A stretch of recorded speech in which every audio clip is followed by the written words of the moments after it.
بسم الله الرحمن الرحيم والعاديات ضبحا فالموريات قدحا فالمغيرات سبحا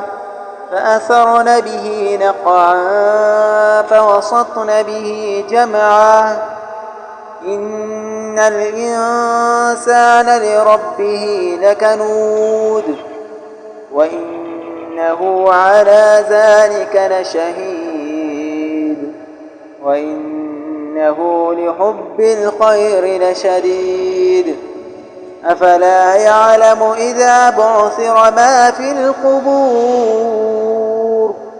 وحصل ما في الصدور إن ربهم بهم يومئذ لخبير.